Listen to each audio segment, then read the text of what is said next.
So I really wanted to get a video out this week, and the discussion video is taking like longer than I thought it would. So instead, we're just gonna make a deck profile. While we're waiting for Nats, which is kind of what the discussion video is about, I wanted to like mess around and like have some fun with some old decks. I've been playing like Dragons recently and stuff, and so I decided to go back and play Bystial and Runick, which is like a deck that I've kind of grown to like after like seeing Josh play it at Bologna. Is a deck I took interest into, and after like Baron got hit, I kind of fell off of it. It still puts up like good enough boards for like this format. The main problems that I see with this deck is, like I said earlier, the board breakers, and then also all these interactions require you to like have 2 cards, right? So like a Hugin plus a discard is 2 cards, and then your opponent can throw like 1 hand trap at it. And in a format where people are playing like 15 to 18 hand traps because of Snake Eye, all they have to do is like throw like 2 hand traps at you, or just 3, and you're left with like 1 card in hand, and you're just like not able to play at all, and you lose the grinding game from there, because you lose most top deck wars in Runick because you have to like draw a fountain or access the fountain and a Runick card. So you need like 2 or 3 cards in order to get going, where a bunch of like decks nowadays are like are thriving off like 1 card combos, you know. But I decided to have a look at it and just try to have fun with it and see what I could do. So this is what we have right now that I played at locals, that I went undefeated with. So let's get into it. First, we have the monsters. The lineup is basically the same as like before the ban list, and the format really didn't make a change. We've got 3 Quem, 3 Ecclesia, and 1 Golden Sword Soul. That's kind of your tuner lineup. Nothing, again, like I said, nothing changed. The line is still the same. The side patterns, usually what I did is that when it comes to like this lineup, is that I would like take out, if I'm going second, I usually take out like a Quem, and then like 2 of the Flex Runics, which are Spiting Storm and Golden Droplet. I like Ecclesia being able to just like special herself as a tuner, and then also just being like, if you draw 2 or sort of the normal one, Quem, I feel like just isn't that great going second. It doesn't give you as much value as like an Ecclesia would, and Ecclesia still gives you access to like Golden Sword Soul, which is why I like setting out a Quem for like whatever staples I want to side in. Next we have the Bystials. So it's 3 Lebellion, 1 Magnum, 1 Druis, 1 Baldrake, and 1 Serenir. I don't think anything really changed here either. Oh, and then regain. I don't think anything changed here either. You still played 3 of these. Some people wanted to play like the 5th Bystial, like the 5th Payable Bystial here. This format, I don't like it that much. Like against Snake Eye, the only thing you hit is like an IP, and everything else is kind of, it's really matchup dependent. Branded, of course you want to draw these. Against Yubel, it's pretty decent. Especially against like with Terminal Revenge and Phantom, being able to like Bystial the Yubel before they get access to Phantom is pretty good. But honestly, they're not that crazy, which is why I cut down to 4, and which I'm playing like 4 different names. Because like usually we'd play like what the 2 Druids or the 2 Serenir. But the regained access and like your access to Bystials isn't like the most important thing in the deck anymore, as it was like 4 formats ago. So, and that's why we cut down to 4 different names and ended up playing the Baldrake instead. Because honestly, once I resolve Magnum, I'm adding Baldrake most of the time instead of Druid Swarm, because Baldrake is the only one that gives me like the bonus effect while it's on the board. So that's why I like running the Baldrake with it. Then the Runics, everything's I think pretty standard. I added some extra ones because I think the regular build was playing like 17. I added 2 extra in place of like the 2 duality, or like the or like 1 regain and like 1 other card, just because I just felt like having more Runics. Going first, you know, you want your hand to be Quem and 4 Runics, and going second, honestly, I would rather just have like 5 Runics in my hand and being able to like resolve Fountain, rather than drawing like a bunch of the Bystials or like a bunch of like non-engine. Sometimes I don't even want to draw any non-engine, honestly. I just want to draw Runic cards when I'm like going second. So of course, 2 Fountain, And then the good ones, you know, 3 tip, 3 freezing curses, 3 flashing fire, 3 destruction, and 3 slumber. And then the flex spots, 2 dispelling, 1 smiting storm, and 1 golden droplet. So I think the two that I added was the second dispelling and the golden droplet. Like, we're playing with this, it's just 17, but I wanted to play the 19 because of the reasons that I said earlier. And then the non-engine spot, people were playing Ash when the deck first came out as their non-engine spot, but I decided to play 3 tactics and 1 called by. My reasoning behind tactics over Ash is because most decks this format, just the Ash isn't as impactful as I thought, or as you would hope it would be, and so I decided to have a good card going second and a good card going first as well. A lot of people like to Ash your first fountain, or they like to droll you, or they like to Ash your Hugin, or if you do Hugin in the main phase, they like to Veiler it. So I felt like Tactics was just like a better card to play.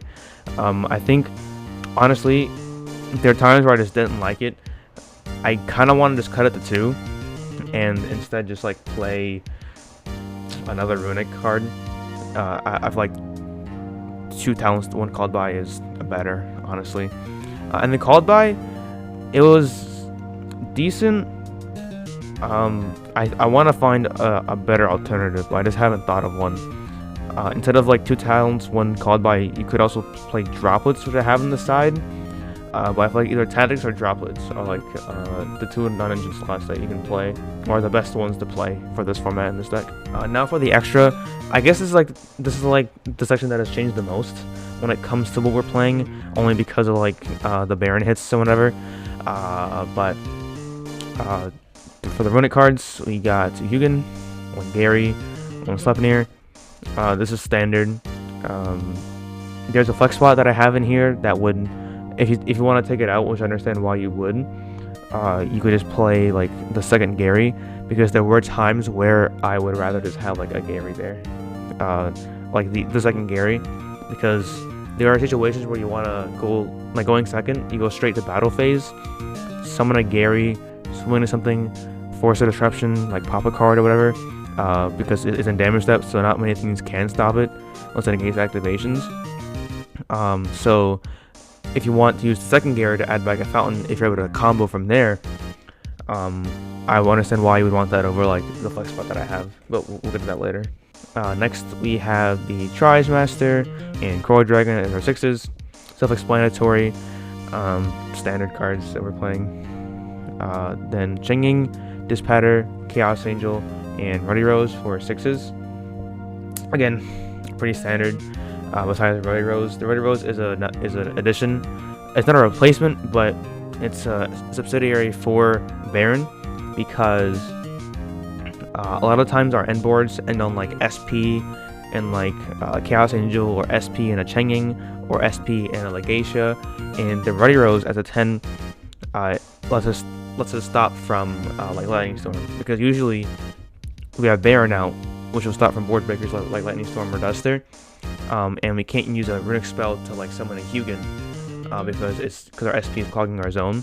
So making Ruddy Rose going first against things like 10 Pi is really good, because we contribute it to negate the activation, and then also going second has good applications because it kind of just like banishes all the monsters and all cards in the graveyards, and so it stops. It really helps you in a grinding game by halting your opponent's follow up, which lets you like get back into the game.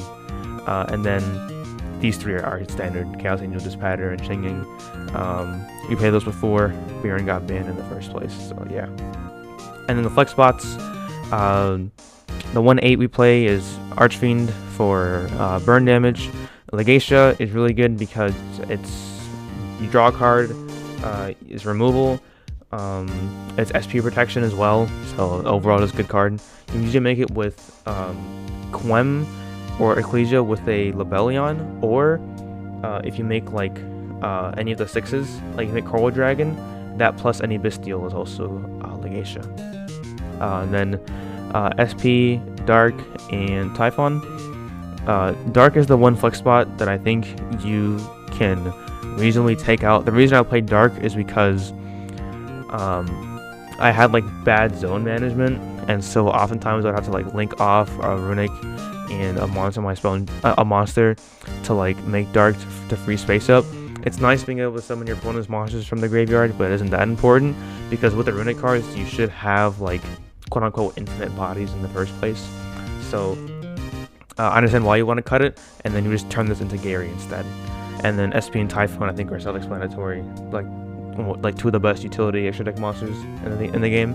Moving on to the side deck, I have some weird choices in here. Obviously with the Spooky Dogwood, I like using it against Tenpai. Also, just like going into time, like you're going into time all the time with this deck. It's because you're playing Runicks, and people like to, even though they're losing the game, they'll still keep playing because you can't kill them, and so oftentimes you go into time. So I like using Dogwood to kind of like give you that edge in time, regardless of like the Scarlet. And then also it's hard to like do damage because you don't have a battle phase, so you need to gain life points somehow. So that's why we play the Dogwood. Then 3-nib. This is like probably the best one for combo decks, because there are some decks where you just cannot let them like go off. So you need like the Nibiru, and then also it's a decent hand trap going first as well, because like if you make a mediocre board but you have like Runicks in hand, you don't care if you like kill your monsters because you're gonna like keep cycling with Fountain and stuff.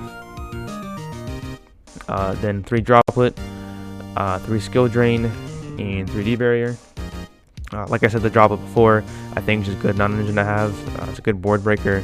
Being able to like activate a Runick card, then activate Droplet sending your Runick card is kind of like a free. It's your Runicks are like free fodder for Droplet, and so are your Runick monsters, like for the most part. 3 Skill Drain.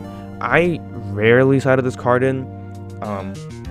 As you know, like with Runick decks, you want to keep as many Runicks in your deck as possible, and so I only sided out like 2 at a time, and I would already be putting in like either Nib or Dogwood or D-Barrier for that, and so I don't want to take out any other engine cards for the Skill Drain.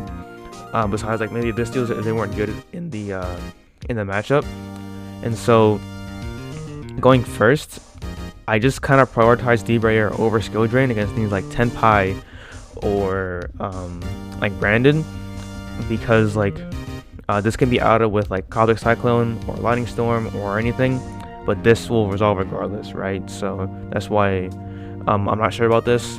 I'm thinking about another going second card, like maybe Magical Spring or Phantasme. Those are my options that I think could go in this spot as well. That's pretty much it. Like I said, this discussion video should be coming out soon. I wanted to talk about like Nats, and the implications of us getting like Closed World and all that stuff, so stay tuned for that. Thanks for joining me the video.